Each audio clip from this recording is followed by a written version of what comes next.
Éclairage sur un sujet de l'actualité économique. Taux de change à l'indicatif à l'interbancaire et au parallèle. Cours des principaux minerais de la RDC, indice des prix à la consommation. C'est dans Jeudi Économie, chaque jeudi à 14 h après les infos. Et sa rediffusion jeudi 20 h. Jeudi Économie, émission présentée par Eric Ambago. Bonjour chers auditeurs, bonjour chers téléspectateurs, bienvenue à votre magazine hebdomadaire Jeudi Économie. Vous connaissez les rubriques, taux de change à l'indicatif à l'interbancaire et au parallèle. Vous aurez le cours des principales modalités d'exportation du pays, le panel de la ménagère, un invité pour commenter un sujet de l'actualité économique. Commençons par le taux de change. Béro Matanda, bonjour. Bonjour Eric Ambago. Quelle est la parité aujourd'hui, franc congolais, principale devise étrangère? La parité franc congolais, principale devise étrangère à l'indicatif se présente comme suit. Un dollar américain vaut 2602,5002 francs congolais. Un euro équivaut à 2785,9597 francs congolais. Et un franc CFA égale à 4,2472 francs congolais. Et un rand sud-africain vaut 141,9183 francs congolais. Au marché parallèle, Eric, un dollar américain équivaut à 2610 francs congolais. Un franc CFA égale à 3, Eric, au marché parallèle, un dollar américain équivaut à 2610 francs congolais.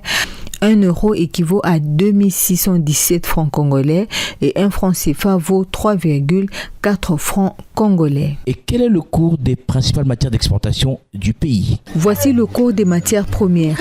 La tonne du cuivre a enregistré encore une légère hausse. Elle coûte 8067,65 dollars américains contre 8029,80 dollars américains la semaine dernière. Le coût de la tonne du cobalt a enregistré aussi une hausse. Il est à 32 995 dollars contre 32 990 dollars américains. L'once d'or est vendue à partir de 1949,41 dollars américains contre 1982,52 dollars américains la semaine passée.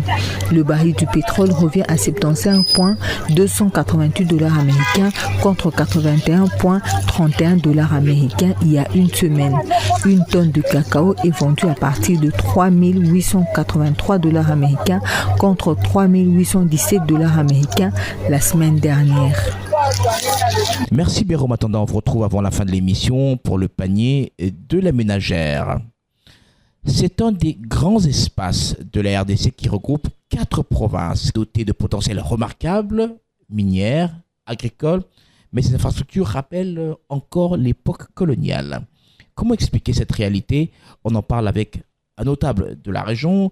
Il est sénateur, président du parti ARDC, Action pour le renouveau et le développement du Congo. Il est aussi le porte-parole de la dynamique de la Grande Orientale. Monsieur Jean Bakoumito, bonjour. Bonjour, cher Eric. Alors, pourquoi la Grande Orientale fait figure de parent pauvre malgré son potentiel? Merci beaucoup, cher Eric. Je crois que tout est fonction du leadership qui n'a pas si convenablement vendre les potentiels de la Grande Orientale. Toutes ces décennies passées, nous, leaders politiques, sommes allés seuls, on a fait cavalier seul, ce qui a eu une conséquence grave sur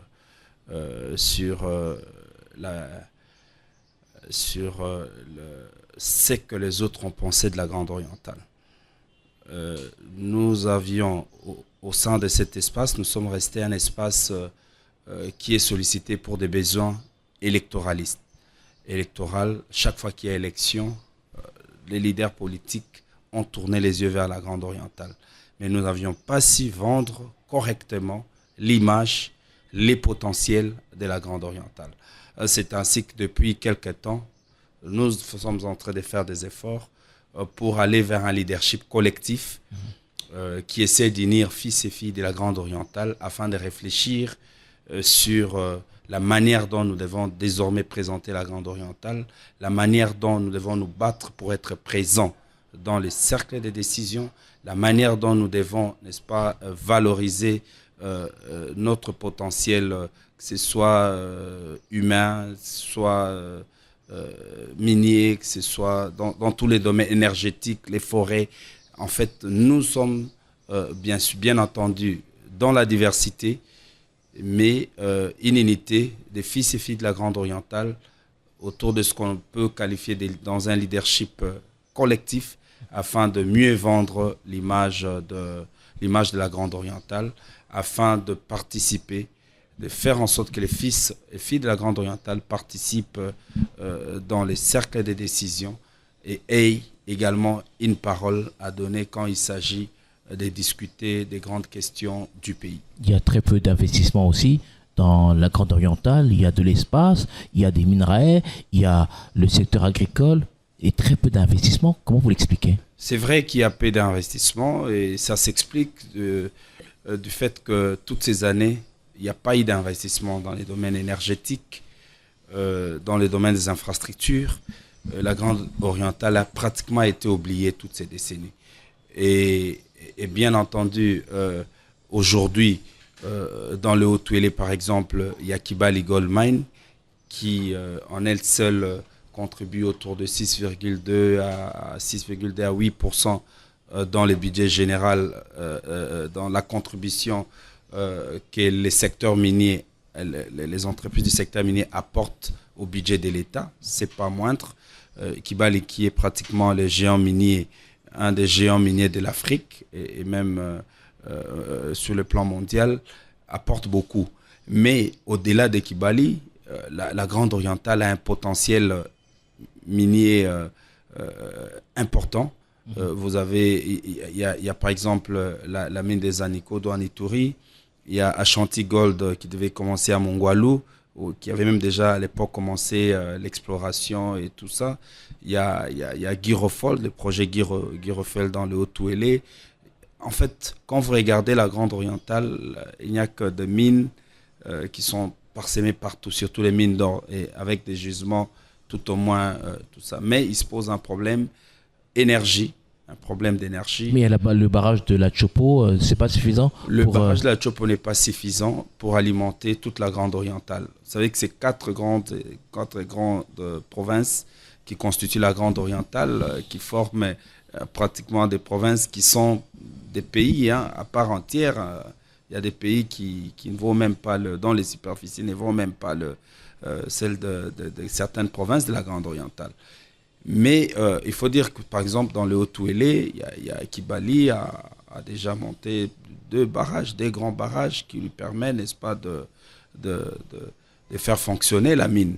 Et en Ituri également, il y a eu un projet qui devait être un projet de barrage qui devait être émis pour alimenter également cette partie de la République et permettre que certains projets voient les jours. Vous savez très bien, par exemple, en Ituri, vous avez les pétroles dans les lacs Albert, la partie ougandaise a commencé, mais de notre côté, on n'a pas commencé. Je disais que ces investissements, non pas simplement une question d'énergie, mais également d'insécurité. Un problème d'insécurité qui ne permettent pas que l'on puisse, n'est-ce pas, développer tous les potentiels. J'ai parlé du projet avec Ashanti Gold à Mongwalu, en Ituri. Il y a également avec Giro qui doit commencer, mais encore là, il faudrait de l'énergie. Il faudrait également, pour ce qui est de l'Ituri, qui est la sécurité. Et tout ça fait en sorte que les potentiels ne soient pas, n'est-ce pas, développés comme il se doit. Ce qui ralentit un peu. Il y a plusieurs provinces. On a le Bas-Uélé, le Haut-Uélé, l'Ituri, la Chopo. Toutes ces provinces sont minières. Mais lorsque vous allez dans le Bas-Uélé, c'est comme un village. Il n'y a pas d'infrastructure. C'est la même chose quand vous allez dans le Haut-Uélé, vous allez à Isiro et plus loin là-bas, vous allez dans la province de l'Ituri, peut-être Bunia, mais partout, alors qu'il y a des mines, des minerais, et vous avez parlé de Kibali qui produit son énergie. Et les sociétés ne se bousculent pas au portillon alors qu'il y a de la richesse sur place dans cette région. Mais c'est comme je dis tout à l'heure, les sociétés se bousculent. Je vous ai parlé du projet Giro. Je vous ai parlé également d'Ashanti qui avait déjà commencé à Ituri. Mais il y a certaines contraintes qui pèsent. Et ce n'est pas c'est dû au fait que toutes ces décennies, les 2 décennies passées, on n'a pas investi. Les investissements ne se font pas en 2 jours, en une année. C'est tout un plan. Je disais que toutes ces décennies, nous n'avons pas investi. L'État n'a pas investi dans la Grande Orientale, n'a presque pas investi dans la Grande Orientale. Et nous avions eu cette chance d'avoir l'investissement, le premier investissement de plus ou moins 3 milliards de dollars avec Kibali Gold. Et nous avions eu quelques mines dont les projets ont commencé. La phase explorative a commencé. Vous avez par exemple, j'ai cité Guiro, j'ai cité également Ashanti à Mougualou, mais qui ont été arrêtés non pas simplement à cause de l'énergie, mais également pour le cas de l'Ituri, à cause de l'insécurité. C'est comme ça que nous disons qu'il y a des contraintes qui ont fait que l'on puisse ralentir l'élan qui avait été pris depuis quelques années ici. Il y a un élan qui a été pris, mais qui a été stoppé net, surtout du parti Ituri, parce qu'il faut dire que dans la Grande Orientale, il y a l'Ituri, les Hauts-Touélé qui viennent en tête. Mais la partie Ituri a été bloquée un peu plus pour des raisons de sécurité. Et c'est comme ça que on essaie de saluer les efforts qui sont faits par les gouvernements pour former des jeunes, de recruter des jeunes dans l'armée afin que dans les jours à venir, comme le chef d'état-major général le disait, 10 brigades qui ont presque fini la formation. Nous espérons qu'il y aura ces déploiements pour établir la paix afin de permettre à ce que, n'est-ce pas, la Grande Orientale essaye de retrouver, de rattraper son retard. Vous êtes d'accord avec moi que ce qui s'est passé en Ituri est quand même miraculeux. Malgré la guerre, on voit quand même que ça bouge. Et c'est un bon signe. Et si jamais l'insécurité, et si jamais on arrive à mettre fin à l'insécurité là-bas, je crois que ça va permettre à la Grande Orientale d'avancer un peu plus parce que la Grande Orientale avec ses 4 provinces forme un tout. Et les échanges, aujourd'hui, il y a difficulté de quitter par exemple l'Ituri pour rejoindre Kisangani à cause de l'insécurité. Les échanges entre les 4 provinces en pâtissent et tout le monde est obligé de passer par le Haut-Touélé. C'est qu'il y a une conséquence sur les ponts qui sont déjà investis, qui datent de 59 et dont on a commencé petit à petit je vis qu'au niveau du ministère des Infrastructures, il y a quelques ponts qui ont été commandés pour essayer de changer plusieurs ponts à travers la République. Je crois que le Haut-Touélé fait partie des provinces retenues dans le cadre de ces programmes. Je crois que l'Ituri également, il y a un problème de ponts qu'on a dû changer. Donc, il y a tout ça qui fait que si la Grande Orientale n'arrive pas à trouver des solutions par rapport à ces contraintes, il y aura toujours ces problèmes qui va se poser. Et la Sokimo est là. La Sokimo, c'est une société étatique, un peu comme la Gécamine dans le Haut-Katanga, dans le Grand Katanga, qui a créé quasiment la richesse dans la région. Mais la Sokimo, de ce côté-là, apparemment, peine à créer la richesse dans la zone. La Sokimo La Sokimo, c'est une des grandes sociétés, comme vous l'avez dit, comme Gécamine. Mais depuis plusieurs années, la Sokimo a connu des problèmes, a connu beaucoup de problèmes. Et tout de même signé avec Kibali dans le cadre du projet Randgold. La Sokimo est associée. Donc quand je parle de Kibali, de Randgold, la Sokimo fait partie de ces projets, mais également d'autres mines, comme la mine des Anikodo qui appartenait également à Sokimo, et les projets Guiro et beaucoup d'autres mines où la Sokimo, n'est-ce pas, est partie prenante. Mais elle seule, comme société, essaye de faire quelque chose, mais jusque-là, ça ne marche pas encore et ça pose effectivement problème. Ça, je crois que... elle pourrait faire des joint ventures comme elle a fait avec Kibali. Elle a fait des joint ventures avec Kibali, avec Guiro, avec dans la mine des Anikodo. Elle est en joint venture avec certaines sociétés. Mais il faut également qu'elle développe elle seule des projets made in Sokimo, pas simplement avec joint venture. Et je crois que l'actuel management travaille sur un projet parce qu'ils ont encore quelques réserves et même à Ouacha. Et donc, nous espérons que le peu de moyens qu'ils ont eu dernièrement avec Kibali qui a payé autour des 17 millions de dollars, nous pensons qu'ils pourront commencer quelque part. Alors, dans ce groupe de provinces, celle qui nous donne l'impression d'être très pauvre, c'est le Bas-Uélé. Qu'est-ce qui se passe? Le Bas-Uélé est une province plus à vocation agricole. C'est un des greniers de la République. Donc, dans les Ouélé, vous prenez, il y avait plus de cafés et plus... en fait, l'or est venu après les secteurs miniers, par exemple, est devenu le premier secteur productif un peu plus après. Mais ces provinces, ou la province du Bas-Uélé, a d'abord été une province agricole.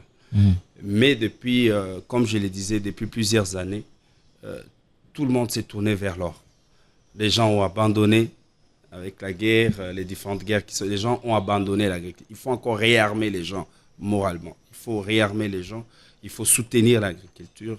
Et je suis content parce que aujourd'hui, grâce au plan national d'investissement agricole et grâce à la coopération avec certains partenaires comme FAO, le gouvernement essaie de mettre à la disposition, n'est-ce pas, de la population des tracteurs, des semences améliorées et des suivre pour qu'on arrive, n'est-ce pas, à donner à l'agriculture sa place. On passe donc du budget qui tournait autour de 2% à 6% pour essayer de stimuler un peu ces secteurs afin que l'on puisse diversifier notre économie.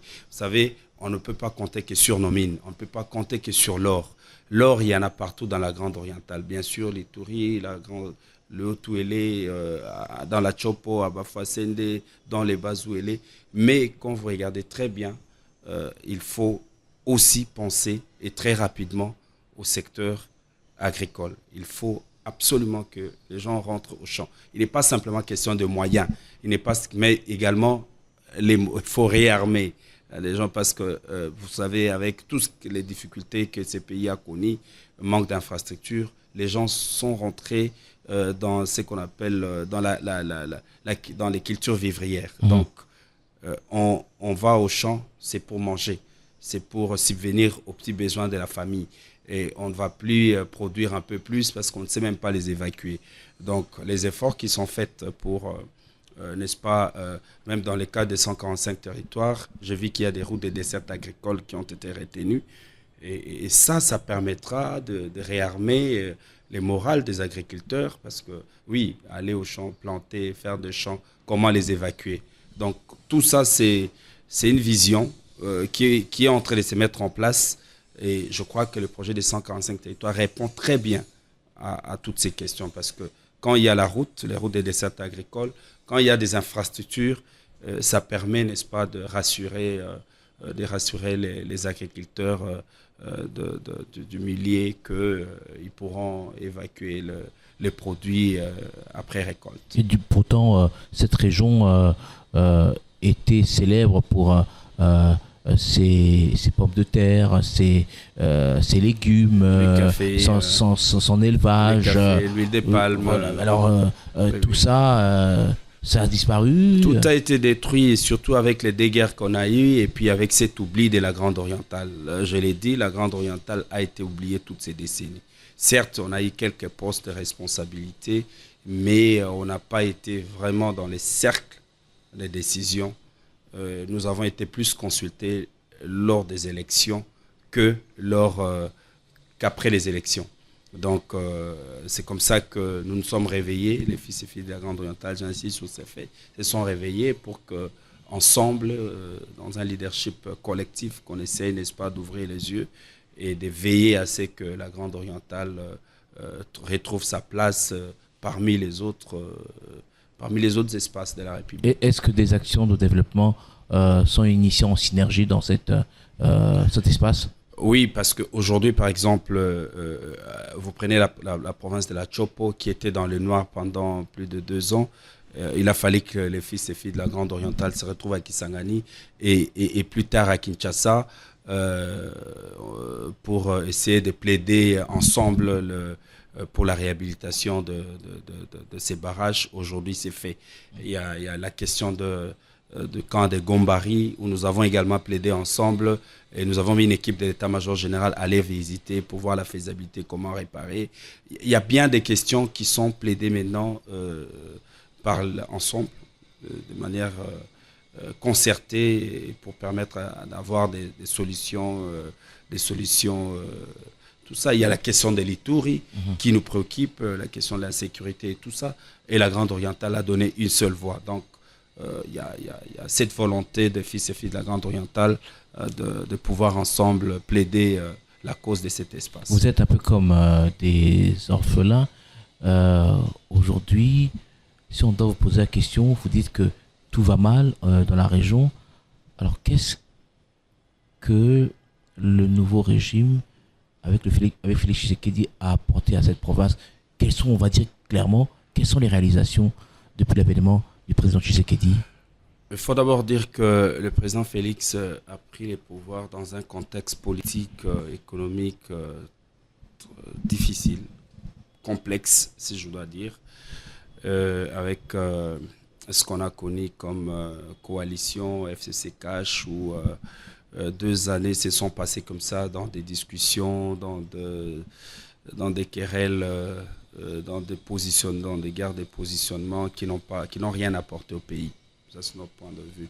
Mais depuis lors, nous avons vu qu'il y a cette volonté d'avancer. D'avancer, pourquoi? Parce que nous croyons au développement à partir de la base.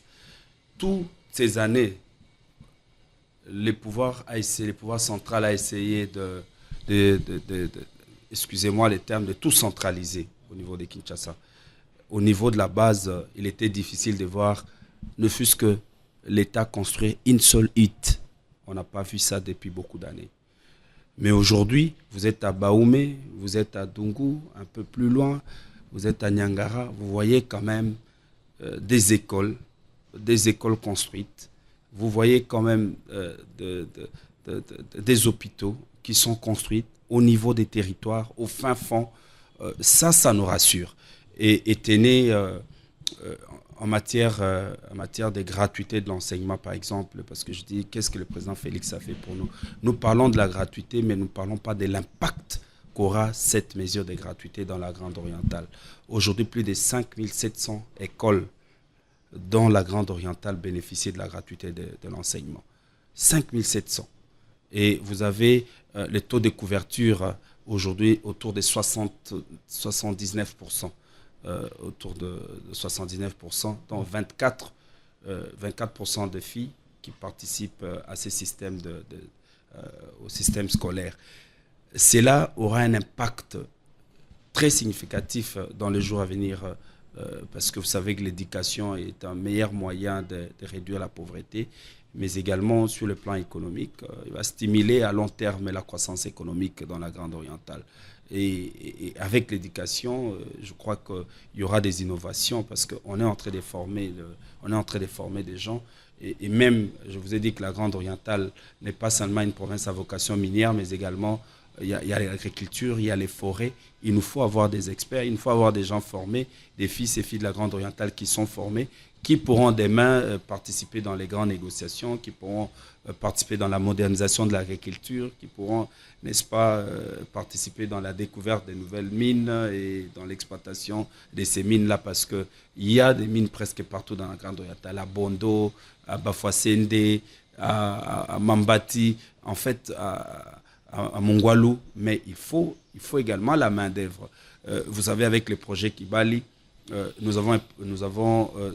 c'est grâce à la main-d'œuvre pratiquement katangaise.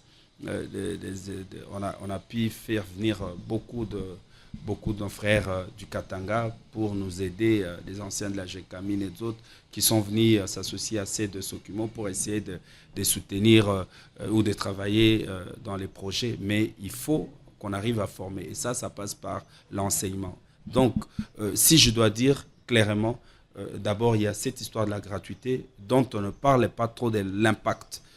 on entend parler de la gratuité, mais je crois que ça, c'est au niveau de l'union sacrée et même du gouvernement, nous devons aussi communiquer un peu plus sur l'impact de cette gratuité sur notre espace et même dans les pays. Quel est l'impact réel de la gratuité? Nous sommes satisfaits de voir des écoles être construites, même à Baoumé. Nous sommes contents que certaines routes des dessertes agricoles aient été reprises. Et même du côté de santé, la santé publique, avec les quelques centres qui sont déjà construits. Nous disons que le président Félix a l'avantage d'avoir, pour la première fois, n'est-ce pas, touché la population au niveau de la base. Mais la pauvreté continue, la population croupit dans la misère. Oui, mais justement, je dois dire que les développements, c'est un processus. Vous savez, il faut voir l'histoire du Congo pour comprendre. On vient d'où, on est où et on va où. Le président Félix a trouvé que la situation était déjà difficile. J'ai dit, il a trouvé une situation difficile. Ce n'est pas que nous étions développés et que depuis qu'il a pris le pouvoir, on est descendu. Je dis, par contre, il a trouvé une situation un peu plus complexe. Et voilà qu'il y a pensé comment résoudre, comment apporter une solution, comment faire en sorte que la population, au niveau de la base, je vous dis que quand vous êtes dans les territoires comme Banalia, en fait, ça fait 50 ans, 60 ans qu'on n'a pas vu l'État construire ne fût-ce qu'une école. Mais moi, je reviens du Haut-Touélé. J'étais là le week-end avec le Premier ministre qui est venu visiter dans les cas d'itinérance, qui a visité cette province. Déjà, l'aéroport, en descendant, il a inauguré... Il a inauguré un des projets de 145 territoires à Matari. Je me suis dit que c'est déjà quelque chose. Nous partons. Ce qui est important, c'est de comprendre la philosophie qu'il y a derrière les 145 territoires. C'est-à-dire que la population, au niveau de la base, nous avons 145 territoires, la population doit bénéficier. Et ça, c'est un bon départ. Et bien sûr qu'il y a d'autres projets qui sont réalisés. Mais le principal, c'est la gratuité de l'enseignement, la formation et également de tout ça. Mais il faut également ajouter, la Grande Orientale tient absolument à ce que l'on mette fin à l'insécurité. Et donc, avec le président Félix, bien sûr que l'état des sièges au niveau de la Grande Orientale, nous attendons très rapidement que cette mesure soit levée. Mais nous saluons également les efforts qui ont été faits pour la formation des militaires qui devront être déployés désormais. Ça nous rassure et nous l'attendons à pied ferme pour nous permettre, n'est-ce pas, de rattraper les retards dans le domaine d'investissement et de développement de cet espace. Mais vous avez parlé juste de l'école, vous n'avez pas parlé des routes, parce que l'interconnexion entre ces 4 provinces est difficile. Quitter le bas Uélé pour le haut Uélé, Chopo... et l'Ituri, vous avez parfaitement raison. D'ailleurs, je l'ai dit, qu'il y a ces problèmes d'infrastructure qui ralentissent le développement de la Grande Orientale. Au niveau le gouvernement a signé un contrat. Je crois que les travaux vont devoir commencer pour l'asphaltage de la route qui va de la Chopo vers l'Ituri. Et il y a aujourd'hui au niveau du ministère des Infrastructures une démarche. Je crois que les contrats devraient être signés ces mois.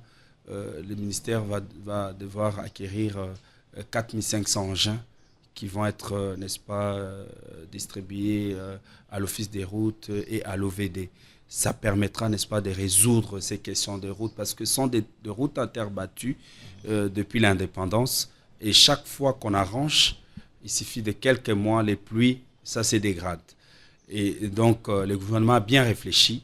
Et ça va également soulager nos provinces, ce qui rassure parce que tout l'argent, le peu d'argent que nos provinces gagnent est reversé dans l'entretien des routes. Et vous savez que ça coûte énormément. Et l'État, à travers le ministère des Infrastructures, le gouvernement a bien réfléchi de pouvoir, n'est-ce pas, se doter de 4500 engins qui seront distribués dans les 26 provinces. Tout est fin prêt. Je crois que l'équipe congolaise sera en Afrique du Sud ces mois pour essayer donc dans le 2-3 mois, ces engins seront ici et je crois que ça sera un début de solution. Donc, le président Félix n'est pas resté bras croisés devant des problèmes qui se posent dans la Grande Orientale ou même à travers les pays. On essaie d'y penser. Mais il faut également compter avec tout ce qu'on a comme difficulté. C'est-à-dire que nous devons de temps en temps essayer de mettre un peu plus de moyens du côté de la défense nationale pour l'intégrité territoriale, ce qui n'était pas prévu. L'État est amputé d'une partie de ses recettes à cause de ce qui se passe à l'Est. Tout ça essaie de compliquer un tout petit peu la donne. Malgré cela, il y a quand même des réalisations qui se passent. Et même quand vous allez en Ituri, il y a quelques projets, même de la modernisation de la ville. Ça, c'est positif. Il y a à gauche, à droite, quelques projets qui sont faits. Mais les deux principaux, je dis qu'on a plus travaillé sur l'éducation parce que le développement passe par la formation. C'est les socles même de la formation. C'est les socles même du développement. L'homme qui doit être au centre, c'est l'homme qui développe son milieu. Et je crois que le président Félix a bien vu de pouvoir s'apaisantir sur l'éducation, la formation, mais également sur des projets qui touchent la base, qui touchent les fins fonds de notre espace. Parce qu'il ne faut pas qu'on ait des projets qui se limitent à Kisangani, dans les chefs-lieux à Bunia et tout ça. Non, l'avantage aujourd'hui, chaque territoire a bénéficié, n'est-ce pas, des revenus du pays. C'est ça l'avantage. Nous avons 145 territoires qui forment la République. Tout territoire a bénéficié, tant soit peu, des revenus. Toute la population de ces différentes, chaque a bénéficié du revenu de son pays. Mais on ne voit pas ça. C'est important. On ne voit pas tout ce que vous dites là en termes de réalisation, en termes de route. On ne le voit pas. Les programmes de développement local de 145 territoires, c'est à peine visible dans ces quatre coins de la Grande Orientale. Bien sûr que j'ai dit l'autre fois, j'ai passé une émission dernièrement, j'ai dit que nous ne communiquons pas assez. L'Union sacrée n'a pas trop communiqué. Vous ne communiquez pas assez ou il n'y a pas assez de réalisation? Non, on n'a pas. Les moments venus, je crois que ça sera corrigé. Nous ne communiquons pas assez. Je vous ai donné l'exemple de l'école à Baomé dans la Chopo. Je vous ai donné des écoles. Oui, pour combien d'élèves? Non, mais des écoles surpeuplées. Mais justement, on est en train de résoudre la question du surpeuple parce que la gratuité a entraîné. Je vous ai donné les taux, les 79% les taux aujourd'hui de scolarisation dans la Grande Orientale. Je vous ai dit qu'avec ça, les écoles sont remplies et le seul moyen pour essayer de résoudre la question, c'est passer par la construction des écoles, les infrastructures scolaires adéquates. Vous êtes aujourd'hui à Baoumé, je donne l'exemple de cette école, mais il y en a beaucoup à travers la Grande Orientale, il y en a beaucoup à Dungu, à Faradje, partout. Les bâtiments essaient de pousser, surtout à Dungu. Je parlais avec mon collègue, l'honorable Sama, qui revient de Dungu, qui m'a encore dit ce qu'il a vu. Il est émerveillé de voir une école pousser de cette manière. La population n'avait jamais vu depuis plus de 30-40 années. Une école pour combien d'élèves? Non, je ne dis pas que c'est une école. Je dis que le nombre d'écoles en construction. Et les projets de 145 territoires. Oui, mais une école qui prend déjà 200, 300 élèves, 150, c'est déjà un départ. Et c'est pas là, je ne dis pas qu'on construit une école par territoire. Il y en a autant. Ce qui est important, ce qu'il faut souligner, c'est que le projet des 145 territoires n'est pas un projet qui s'arrête par la construction de ces écoles. C'est un projet continu. Donc, chaque année, l'État va intervenir directement dans des projets qui touchent les territoires. Et dans 5 ans, vous allez voir que nous aurons, à travers la République, n'est-ce pas, des territoires qui sont dotés des infrastructures, des routes de dessert agricoles, les écoles, les hôpitaux. Donc c'est un projet qui a commencé et qui va continuer, qui va se poursuivre. C'est comme ça qu'on dit même qu'il faut permettre au chef de l'État d'arriver à finaliser ces projets et faire en sorte que nous, qui sommes législateurs, nous puissions donner des moyens au gouvernement afin que ces projets soient continus, qu'ils ne s'arrêtent pas. Parce que c'est salutaire pour ce pays qui est grand, 2 345 000. Vous-même, fils de la Grande Orientale, vous ne faites pas assez pour votre espace.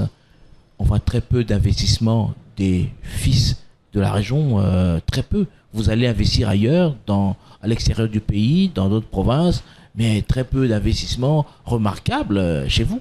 Non, non, les fils de la Grande Orientale n'investissent pas à l'étranger. Et aujourd'hui, plus que jamais, avec l'avènement de Kibali, il y a maintenant il y a eu beaucoup de fils et fils de la Grande Orientale qui essaient d'investir. C'est un modèle, hein, Kibali, Randcol, c'est un modèle respectable et appréciable pour ces pays. Il y a beaucoup de jeunes entrepreneurs qui essaient de monter, mais également en Ituri, c'est une fierté, il faut y aller pour voir. Il y a vraiment de fils qui ont investi sur place en Ituri, dans la Chopo, et je crois que nous, dans la Grande Orientale, c'est vrai que nous n'avons pas encore, comme au Katanga, atteint les niveaux qu'on peut voir à Kolwezi ou tout ça, mais il y a déjà un départ. Et ça, il faut saluer l'avènement des Kibali. Et puis, il faut saluer nos frères et sœurs de l'Ituri qui, malgré la situation d'insécurité, essayent de monter quand même dans ces domaines. On trouve aujourd'hui des opérateurs économiques respectables. Aujourd'hui, on a des opérateurs économiques, fils de la Grande Orientale, avec des engins qui essaient de réhabiliter nos routes, qui essaient de travailler dans la mine, dans les forages, dans beaucoup de projets. C'est vraiment quelque chose de bien et c'est encouragé. Bien entendu, si nous avons la sécurité avec le déploiement des brigades, des brigades qui sont formées, je crois qu'on fera encore un peu plus parce que les potentiels est là et nous travaillons déjà pour que ces potentiels soient connus et nous travaillons également pour participer, pour entrer dans les cercles de décision au niveau national afin de pouvoir également ramener quelques grandes opportunités vers la Grande Orientale. Alors, les édits budgétaires de ces 4 provinces de la Grande Orientale pris ensemble atteignent difficilement les 400 millions de dollars américains. C'est quand même surprenant. C'est un compréhensif. espace comme ça. Avec, surprenant, mais compréhensif. Compréhensif au même moment. Il faut dire que par rapport au potentiel, nous n'utilisons que le 30% de ce qu'on a comme potentiel à terme de forêts, mines, agriculture, nos terres, tout ça, nous n'utilisons que le 30% de notre potentiel. Et cela remonte, je l'ai dit, remonte à toutes ces années où cet espace a été pratiquement oublié. Aujourd'hui, plus que jamais, nous sommes en train de plaider, nous soutenons notre gouvernement pour que la sécurité revienne afin de permettre au gouvernement, n'est-ce pas, de réaliser les projets qui sont attendus et qui peuvent booster cet espace. Mais qu'à cela ne tienne, nous disons que la Grande Orientale ne reste pas aussi trop en arrière par rapport à d'autres.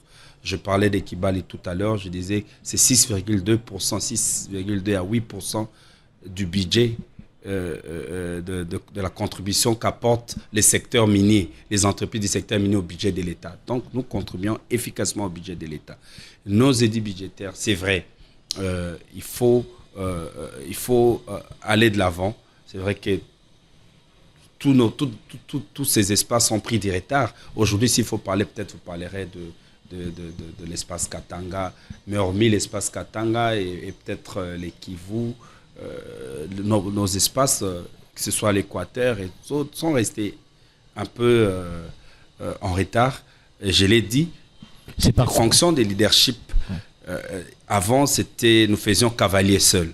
Maintenant, nous avons pris conscience, nous sommes dans ce qu'on appelle les leaderships collectifs afin de pouvoir travailler également sur la question, permettre à ce que nous puissions vendre les potentiels de la Grande Orientale au niveau national et ça permettra de changer un peu la donne et permettre à cet espace d'aller de l'avant. Il y a des millionnaires parmi les fils de la Grande Orientale. Il y en a en Ituri, il y en a dans le Haut-Tuélé, il y en a. Mais et que font-ils pour leur contrée, parce que Mais ils contribuent vous, déjà. vous allez dans le Haut-Uélé, à peine vous voyez 2-3 hôtels, vous allez bas Uélé, Non, dans c'est la l'Haut-Uélé, catastrophe. dans l'Haut-Uélé, les et- secteurs privés bougent, ça bouge énormément. Mais ils sont concentrés ça à bouge Ouattara. énormément. Concentrés à Ouattara. Même à Isiro, ça bouge maintenant, ça bouge. Je peux vous rassurer que ça bouge et il y a de l'espoir. Je dis que l'avènement de Kibali a beaucoup aidé. Aujourd'hui, il y a 200-300 entrepreneurs économiques dans le Haut-Uélé, plus de 200-300 qui sont dans les secteurs et qui évoluent très bien, qui sont très bien suivis et qui sont accompagnés. C'est vrai qu'on n'a pas encore atteint le quoi, mais ça bouge. En Ituri, n'en parlons pas. Là, c'est encore très encourageant. Il y a des opérateurs, mais la guerre essaie de ramener un tout petit peu en arrière nos frères nos frères opérateurs économiques qui y sont. Mais il y a certains qui font la différence et voilà, qui font des choses qui n'étaient pas destinées aux Congolais hier. Aujourd'hui, vous avez des entreprises qui sont dans la route, même en Ituri, qui arrangent des routes et qui les font très bien. Il y a des opérateurs économiques en Ituri qui sont dans les secteurs d'aviation, et avec par exemple Ituri Airlines qui fait les tours de la Grande Orientale, qui essaie de desservir tant soit peu. Donc il y a beaucoup d'opérateurs économiques. Dans la Chopo, moins d'opérateurs économiques. Dans la Chopo, dans le bas Uélé aussi. La Chopo et les bas Uélé viennent juste après. Mais je crois que la Chopo, il y a ce problème d'électricité qui a pénalisé terriblement cette province. Mais comme je l'ai dit, nous avons plaidé ensemble, les fils et filles de la Grande Orientale. Les courants étaient rétablis. Donc, je suis sûr que ça va, n'est-ce pas, remettre la Chopo à la dimension qu'elle avait d'attendre. Donc, la volonté est là. Il faut maintenant voir dans quelle mesure, n'est-ce pas, plaider davantage, échanger avec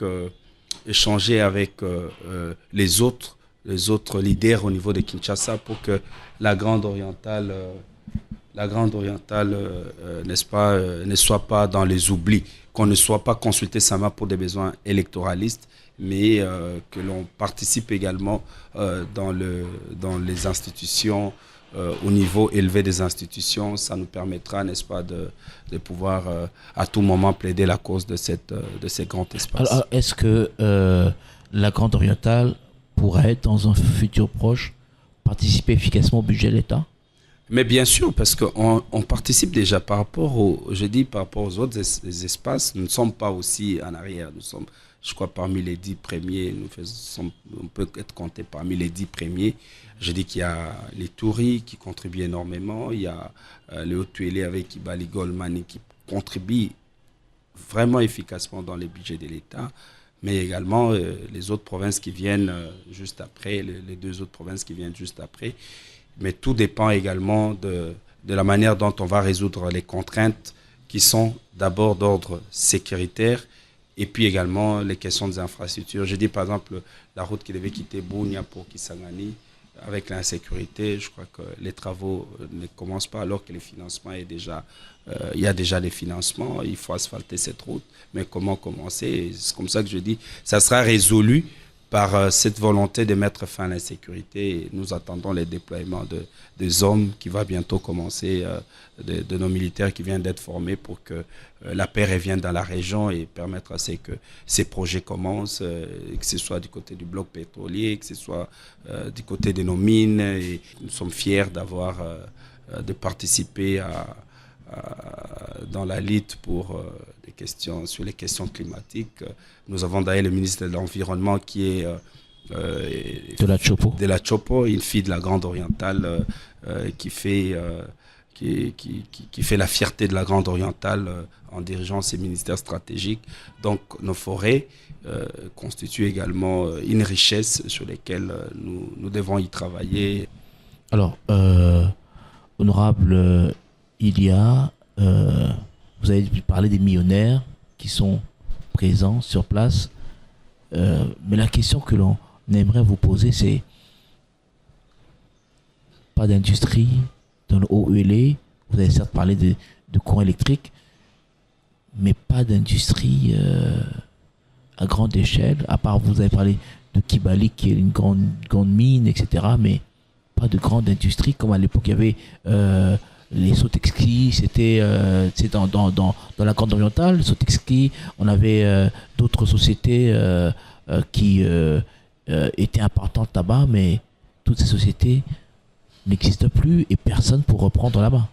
Je crois que merci beaucoup. Je dis qu'il y avait des projets qui étaient en cours de développement. C'est le cas des Giro dans le Haut-Tuélé. Il n'y a pas que Kibali. Il y a Giro, il y a Wanga Mining, il y a en Ituri, vous trouvez les projets avec Ashanti Gold à Mongwalu. Il y a les projets de l'exploitation du pétrole sur les lacs Albert. Mais il y a également la question, vous avez évoqué la question de Sokimo. Je dis tout à l'heure que Kibali a commencé à payer ses droits, Sokimo ses droits. Je crois que le nouveau comité de gestion de la Sokimo est en train de travailler sur la possibilité de commencer un projet propre à Sokimo, parce qu'elle n'est que dans les joint ventures. Maintenant, ils sont en train de réfléchir. Mais la Soteski, l'État, nous avons sollicité un accompagnement de l'État congolais. Les gouvernements avaient décidé, n'est-ce pas, d'appuyer cette entreprise. Et je crois qu'avec ça, et le ministère de l'Industrie, je crois qu'on va devoir remettre la Soteski parce que dans le financement qui est prévu, il y a également la question de soutenir la culture des cotons. Ça viendra du Bazuélé essentiellement. Donc, c'est un projet qui est intégrateur parce que le coton vient de Kisangani, mais les quoi vont se faire, les pagnes sont produits sur place à Kisangani. Vous voyez? Et il faut intégrer également qu'il faut des routes pour essayer d'évacuer. Donc, c'est un ensemble de projets. Je crois que les gouvernements, je salue cette décision, mais il faut rapidement mettre cet argent, commencer à débloquer cet argent pour permettre à ce que, n'est-ce pas, la Soteski reprenne ses activités. Mais ça a été débloqué, ça a déjà été décidé en Conseil des ministres sur instruction du président de la République. Mais on voit souvent des projets ou des lignes budgétaires orientées vers d'autres provinces, mais on ne voit pas beaucoup de financement du gouvernement pour les infrastructures orientées vers la Grande Orientale. Je crois que hier, toutes ces décennies passées, je disais tout à l'heure que nous n'avons été plus consultés que pour les élections. Mais aujourd'hui, nous avons compris qu'il faut un leadership collectif. Et nous essayons d'y travailler. Nous avons été reçus par le chef de l'État au mois de mars à la Cité de l'Union africaine. Plus de 650 délégués dans le cadre de la dynamique de la Grande Orientale. Nous lui avons remis ce que nous avons appelé les livres blancs. Dans ces livres-là, nous avons essayé n'est-ce pas, de relever les défis. Nous avons essayé de relever les problèmes de la Grande Orientale, les difficultés, les potentiels, en faisant également quelques propositions. Donc, cette question, nous assumons. Nous n'avons pas fait assez. Nous, les leaders, nous, les politiques de la Grande Orientale, nous n'avons pas fait assez pour essayer de vendre correctement notre espace, nos provinces. Nous n'avions pas trop fait des lobbies. Pour quelles raisons? Des luttes internes, on a été plus antagonistes, cavaliers seuls, cavaliers solitaires, si je dois dire. Des gens ont voulu aller seuls. Et ça n'a pas servi. C'est comme ça qu'on a changé la manière de voir les choses en se mettant ensemble, même dans nos petites divergences qui peuvent être politiques, ce qui est normal dans toute société. Mais cette fois-là, sur des intérêts, sur des questions d'intérêt commun, nous parlons le même langage. Je rappelle que notre invité, c'est M. Jean-Baptiste Komito, sénateur, porte-parole de la dynamique de la Grande Orientale. Vous êtes président du regroupement ARDC. Alors, rapidement, avec vous, nous allons d'abord suivre le panel de la ménagère avec Béro Matanda. Sur le marché, les prix des denrées alimentaires sont fixés de la manière suivante. Un carton de poisson chanchard 25 plus coûte $98. Un carton de poulet non emballé revient à $28. Et la pièce varie entre 9 et 13 000 francs congolais, c'est selon le poids. Un carton de poulet emballé coûte $50 américains. Un carton de cuisses de poulet est à $22 et le kilo coûte 7 000 francs congolais. Un carton de tripes coûte $24 américains. Les cotis sont à $40 le carton. Le poisson salé coûte 65 $ le carton. Un tas de poisson boto varie entre 50 et 100 000 francs congolais. Celui de poisson mungusu coûte 50 000 francs congolais. Celui de nzombo varie entre 50 et 100 000 francs congolais. Une mesurette ou écolo des frétins coûte 22 000 francs. Celle des chenilles coûte 18 000 francs. Un sac de riz de 25 kg coûte 66 000 francs. Celui de la semoule varie entre 48 et 52 000 francs congolais. Un sac de cossette de manioc varie entre 70 et 130 000 francs congolais. Le seau coûte 18 000 francs. Un sac de maïs varie entre 100, 150 et 180 000 francs congolais, c'est selon la grandeur du sac. La mesurette écolo varie entre 1500 et 3500 francs congolais. Un sac de farine de froment est à 105 000 francs congolais et la mesurette est à 4500 francs congolais. Un sac de haricots coûte 170 $ américains. La mesurette varie entre 2500 et 3500 francs congolais. Un tas de bananes plantains varie entre 3 000 et 10 000 francs. Un kilo de pommes de terre revient à 5 500 francs congolais. Un bidon d'huile de palme de 5 litres coûte 18 voire 20 000 francs congolais. Celui d'huile végétale de 5 litres varie entre 24 et 30 000 francs. Un filet d'ail coûte 65 000 francs. Il était à 45 000 francs congolais. Un tas de tomates fruits revient à 500 francs congolais. Un oignon se vend à partir de 100 francs congolais. Un plateau d'eau coûte 15 000 francs. Un œuf coûte 600 francs congolais. Un sachet de sucre coûte 15 000 francs congolais. Un ananas varie entre 2 000 et 10 000 francs. Une pastèque varie entre 4 000 et 10 000 francs congolais. Une orange se vend à partir de 300 francs congolais. Une mangue se vend à partir de 100 francs congolais. Merci Béro. Maintenant, on vous retrouve la semaine prochaine avec vos différentes rubriques. Alors, honorable, rapidement quelques questions avant de nous séparer. Une question que tout le monde se pose. Vous avez été les premiers, la Grande Orientale, à payer la caution du président de la République. Est-ce que vous pouvez expliquer-nous un peu ce geste? Qu'est-ce qui vous est passé par la tête pour vous décider de payer la caution du président de la République, sachant bien que il est capable de payer sa caution lui-même, il est président de la République? Qu'est-ce qui vous est passé? Qu'est-ce qui s'est passé en ce moment-là? Vous avez réfléchi à quoi? C'était après la grand-messe de Kisangani, je pense, et puis vous êtes revenu à Kinshasa. Qu'est-ce qui vous a poussé Quel est le sens de ce geste? En fait, deux raisons principales. La première, c'est que la Grande Orientale tient à l'unité nationale. Il suffit de voir même l'histoire de notre héros national Patrice Lumumba. Vous allez comprendre que la Grande Orientale tient absolument à l'unité de ces pays. Et le président de la République et le père de la nation, nous avons estimé que nous, fils et fils de la Grande Orientale, le faire pour le père de la nation était une bonne chose. Ça permet, n'est-ce pas, de lancer un message fort que le Congo est un, que l'on soit, je ne sais pas, au Katanga, au Kasaï, que l'on soit au Congo central, à l'Équateur ou dans l'espace grand oriental, nous sommes tous Congolais. Et vous avez sacrifié vos frères qui voulaient aussi, qui avaient des ambitions, vous les avez sacrifiés? On n'a pas sacrifié, d'ailleurs, on est ensemble avec eux. Ce n'est pas le fait que la Grande Orientale ait pris les devants qu'on a sacrifié les autres, non. En fait, nous l'avons fait pour nous tous, pour tous les autres espaces. On n'a pas fait pour la Grande Orientale simplement, mais pour la Grande Orientale, pour tous les Congos. Parce que quand je dis l'unité nationale, ça veut dire que l'on soit du Kasaï, que l'on soit du Congo central, que l'on soit de la Grande Orientale, ou je dis Kivu, nous sommes tous Congolais. Nous n'avons qu'un pays, ce pays qui nous a été légué par les aïeux et pour lequel nous devons tous nous battre afin qu'il demeure un et indivisible. Et surtout en ce moment où nous sommes agressés et tout ça, c'est un symbole, c'est juste un titre. Nous l'avons fait juste pour donner un message sur l'unité nationale qui doit être préservée à tout prix.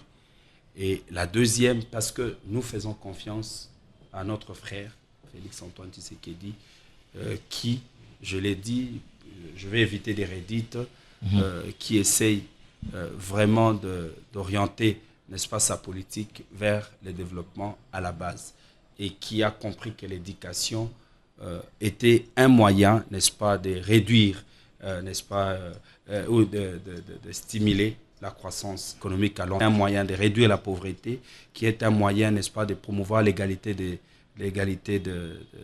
sexe, parce qu'aujourd'hui, je vous ai dit que les filles, 24% des filles ont rejoint, dans la Grande Orientale, ont rejoint le système scolaire, et qui a, n'est-ce pas, pensé à former des jeunes pour défendre cette patrie. Nous avions pensé, en toute honnêteté, après évaluation, vous avez parlé de la réunion, nous étions à Kisangani, au retour, nous sommes réunis à Béatrice, et après, avec plus ou moins 650 délégués, nos autorités traditionnelles, la société civile, les politiques et tout ça, nous avons évalué les choses. Nous avions dit, OK, nous allons soutenir le président de la République pour lui permettre d'avoir ses deuxièmes mandats, afin que nous puissions, n'est-ce pas, nous puissions lui permettre de finir ce qu'il a commencé, développer la base, nos territoires, et développer les territoires, développer la RDC. Avec un bilan mitigé, vous pensez que ça dépend de ce que vous appelez mitigé. Quel concept vous prenez la pauvreté, il y a toujours la pauvreté, la population. Le développement est un processus. Ah oui, mais la lutte contre la pauvreté ne se fait pas. On ne va pas gagner cette lutte en un jour. Vous aurez pu vous aurez pu faire mieux si il y avait lutte contre l'impunité était mis au degré zéro, vous aurez pu faire mieux. Vous savez très bien que s'il faut revenir sur cette question d'impunité, beaucoup d'efforts ont été faits par l'actuel régime. C'est vrai que l'on peut toujours dire ici ça n'a pas marché ou relever quelques points qui n'ont pas marché, mais vous avez vu que le travail de l'IGF a permis à ces pays, n'est-ce pas, de pouvoir récupérer des sommes énormes qui étaient détournées. L'intervention de l'IGF a permis, n'est-ce pas, d'améliorer la gouvernance. Et même nous, dans l'espace grand oriental, l'IGF est passé et ça a permis d'améliorer la gouvernance. Donc, l'impunité, tout dépend, mais également, il faut noter dans ces domaines que le président de la République essaie d'insister sur la question de la justice. Et la justice qui doit faire son travail. Et je félicite le président de la République et son gouvernement. Il y a 2500 magistrats qui viennent d'être formés. La formation a pris fin, je crois, le 24 du mois passé et qui vont être déployés dans toute la République. Parce qu'il n'y a presque pas de magistrats. Il n'y avait presque pas de magistrats à travers, dans l'espace grand oriental et même à travers le pays. Vous trouvez un parquet de grande instance dans le Haut-Touélé avec 2 magistrats. Et tout cet espace-là qui représente pratiquement un pays, tout un pays à l'est ici, vous avez des pays qui ont pratiquement la même superficie que la province du Haut-Touélé. Mais vous trouvez 2 magistrats, au parquet général 2 magistrats. Comment ça va se passer? Mais il y a eu recrutement de 2500 magistrats. Je crois que j'étais à la rentrée judiciaire dernièrement de la Cour de cassation. Je crois que les autorités judiciaires sont revenues sur la nécessité, n'est-ce pas, de voir les magistrats ou de voir la justice jouer sa part, jouer sa partition dans le développement. Parce que la justice élève une nation. Donc, nous espérons que cette histoire d'impunité et tout ça va prendre fin. Donc, il y a des réalisations, je dis qu'on n'a pas communiqué assez, mais il y a des réponses à toutes ces questions. Quand vous parlez des mitigés, je crois qu'il faut changer peut-être les termes pour dire autrement les choses et voir les contextes dans lesquels le président Félix a pris les pouvoirs et entré. Vous, notables, vous, acteurs politiques, vous avez décidé de payer la caution, mais derrière, vous n'avez pas l'adhésion de toute la population de la Grande Orientale. J'ai dit tout à l'heure que c'était un signe fort qui marque l'unité nationale et qui marque notre soutien de la Grande Orientale au président de la République. Quand vous dites qu'il n'y a pas adhésion, laissez-moi vous dire que cette décision a été prise par plus ou moins 650 délégués venus de la Grande Orientale. Ce n'est pas une histoire de notables politiques à Kinshasa, tout ça. On a vu nos autorités coutumières, on a vu les délégués de la société civile, on a vu les taximens, on a vu toutes les couches, en fait, les politiques et tout ça. C'est une décision réfléchie, ça a été évalué et nous avions dit que la Grande Orientale n'est-ce pas, soutiendra le président de la République ou soutient et soutiendra le président de la République lors de l'élection. Ce qui est vrai, c'est que dans la Grande Orientale, le président Félix sera en tête lors de prochaines élections. Je viens du Haut-Touélé, je viens du Haut-Touélé lors de la visite du Premier ministre, du Haut-Touélé, du Bas-Touélé, de la Chopo. Je peux vous dire que le président sera en tête parmi les candidats qui sont à liste. Vous êtes devin? Je ne suis pas devin, je parle de ce que j'ai vu sur place. J'ai discuté en échange avec la population, avec vous connaissez la majorité silencieuse? Oui, la majorité, c'est ce que j'ai dit. Il faut échanger avec la population. Et je crois que la population de la Grande Orientale est favorable au chef de l'État. Je peux vous le dire, en dépit de tout ce que nous avons dit tout à l'heure, des chantiers qui sont en cours et d'autres qui vont se terminer après les élections. Mais l'essentiel, c'est on note en lui une volonté d'aller de l'avant. On note à lui une volonté, n'est-ce pas, de donner à la Grande Orientale, n'est-ce pas, la place qu'il lui faut. D'ailleurs, au cours de nos échanges avec le président de la République, il avait lui-même reconnu que la Grande Orientale, toutes ces années, avait été complètement oubliée et qu'il fallait corriger très rapidement les choses. Et je pense que en lui donnant ces mandats, je pense que ça sera fait.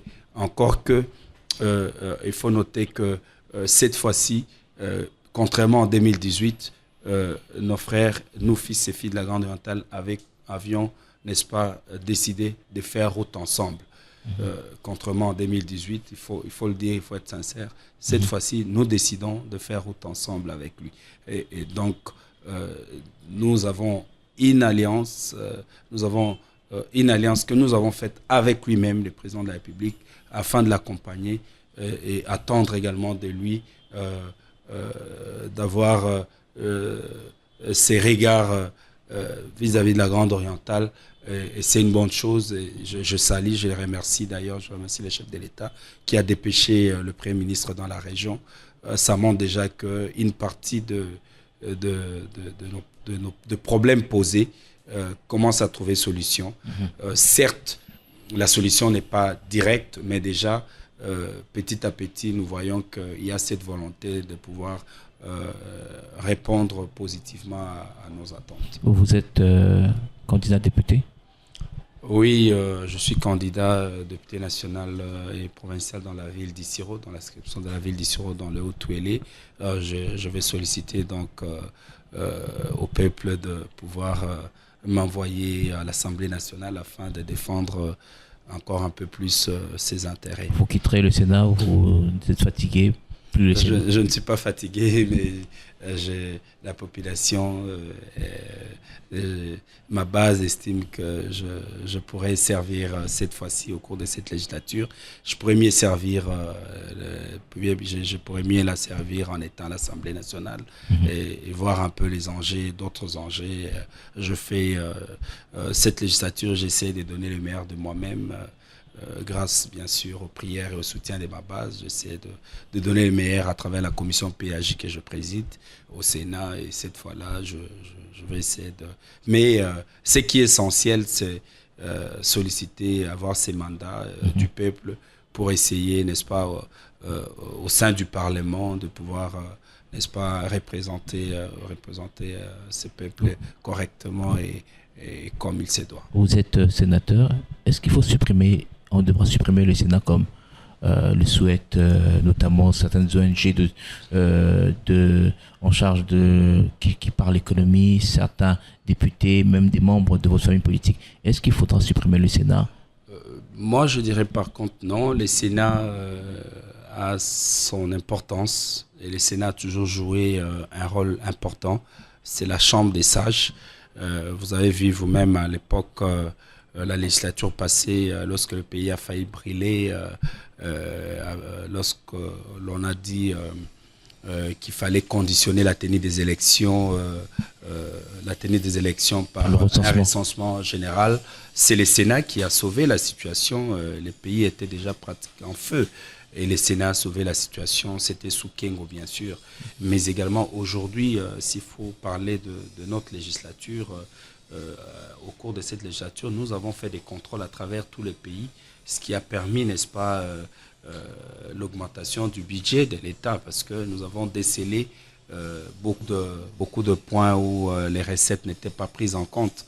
On a fait les tours du Congo tout entier et nous avons proposé au gouvernement, nous avons remis au gouvernement les rapports de nos différentes missions, n'est-ce pas, qui ont permis, n'est-ce pas, d'améliorer tant soit peu les budgets de l'État. Donc, et même la deuxième lecture, elle est importante. Elle permet de, n'est-ce pas, en première ou deuxième lecture, elle permet, parce que nous avons 2 chambres bicamérales, on peut commencer au Sénat et terminer à l'Assemblée nationale. Ça permet, n'est-ce pas, d'avoir des textes qui soient, n'est-ce pas, qui soient des textes modérés, des textes qui soient potables, qui soient vraiment importants pour le pays. Dernière question. Vous et Nanga, vous êtes aujourd'hui Chan et Chat, vous êtes des ennemis. Nanga, lesquels? Vous connaissez Nanga, Non, connaissez Nanga. De la CENI, non, vous êtes ennemis. Cette question, bon, je pensais plus parler de mon candidat et tout ça. C'est votre frère de la Grande Orientale. Je crois que Corneille, c'est un digne fils de la Grande Orientale. C'est un des leaders de la Grande Orientale. Il faut le dire, on ne peut pas être chien et chat, encore que c'est mon oncle. Je suis son neveu. Donc, on ne peut pas être chien et chat avec un oncle, avec un frère. On a peut-être des divergences sur le plan politique. Pour moi, il aurait dit rester au pays, se battre comme les autres, comme les Fayulu, les Katumbi, les Mukwege et tous les autres, se battre comme tout le monde. Partir à l'extérieur, et soutenir certaines choses qui sont vraiment... j'estime quand même qu'il en fait trop. Il en fait trop et même lorsqu'il doit par exemple dire qu'il y a des FDLR dans l'armée congolaise, j'estime que c'est pas patriote. Un patriote ne peut pas faire ça. Et même lorsqu'il évoque d'autres questions, je me demande très bien à quoi ça sert tout cela. Il fallait se rester au pays, se battre comme tous les autres, avoir des députés parce que il s'est préparé à aligner déjà des candidats qu'il a laissés comme ça et je ne sais même pas où est-ce qu'ils sont partis, d'autres ont été déversés dans d'autres partis. J'estime que pour la Grande Orientale, c'est plus une perte. Il pouvait rester ici et s'il le veut, comme je l'ai toujours dit, rester dans l'opposition ou alors nous rejoindre du bon côté de l'histoire pour qu'ensemble nous puissions, n'est-ce pas, soutenir le président Félix Tshisekedi et lui permettre d'avoir un deuxième mandat et peser aussi au sein du système pour que la Grande Orientale puisse ne fût-ce qu'occuper une des institutions telles que le gouvernement, les chefs du gouvernement à l'Assemblée nationale ou au Sénat. Et ensemble, on pouvait bien mener ces combats. Qu'à cela ne tienne, nous battons et nous lui disons juste que ces pays nous appartient tous. Il est fils de la Grande Orientale. Le mieux serait de rentrer au pays. Le président Félix, contrairement à ce qu'il dit, le président Félix ne l'en veut pas. Il va l'en vouloir. Pourquoi? Et il va chercher à les tuer. Pourquoi? Je ne pense pas. Et vous êtes d'accord avec moi, Top Congo, c'est la radio que nous suivons tous, qui est suivie même chez nous dans la Grande Orientale, dans le Haut-Touélé. On n'a jamais entendu qu'il y avait ne fût-ce qu'un mandat ou une invitation de la police lancée contre M. Corneille, tout ça. Il a plus de frustrations, des frustrations qui peuvent trouver des réponses sur le plan judiciaire avec des gens avec qui ils sont en difficulté ou en litige dans le cadre de la mine des Anikodo et d'autres frustrations liées à la Grande Orientale. Nous avons dit on va évaluer en 2028, mais pour l'instant, nous soutenons le président Félix à cause des raisons que j'ai évoquées précédemment sur l'impact de la gratuité, la formation et puis les questions sécuritaires qui vont trouver des solutions à travers la formation des terres et puis le développement à la base à travers les projets des 145 territoires qui intègrent les routes des dessertes agricoles, les écoles, les hôpitaux et donc un ensemble de quoi qui trouve solution. Donc moi je ne peux l'appeler qu'à nous rejoindre dans les cas du bon côté de l'histoire et donc la porte lui est grandement ouverte et nous comme fils et filles de la Grande Orientale, son retour ne peut que nous réjouir, c'est notre frère et donc ça restera comme ça. Merci beaucoup. Je rappelle que notre invité, c'était Monsieur Jean Bakomito, sénateur. Il est président du regroupement ARDC. Il est porte-parole de la dynamique de la Grande Orientale. Il est président de la PAJ, la commission PAJ du Sénat. Merci, honorable, d'avoir répondu. C'est moi qui vous questions. remercie, cher Eric. Merci beaucoup et merci aux auditeurs de la radio Top Congo. Merci à Miguel Mena, le réalisateur. Merci à vous, chers auditeurs. Vous pouvez suivre cette émission sur notre page Facebook, émission Jeudi Économie avec Eric Ambago. À très bientôt. Éclairage sur un sujet de l'actualité économique. Taux de change à l'indicatif à l'interbancaire et au parallèle. Cours des principaux minerais de la RDC. Indice des prix à la consommation. C'est dans Jeudi Économie, chaque jeudi à 14h après les infos. Et sa rediffusion jeudi 20h. Jeudi Économie, émission présentée par Eric Ambago.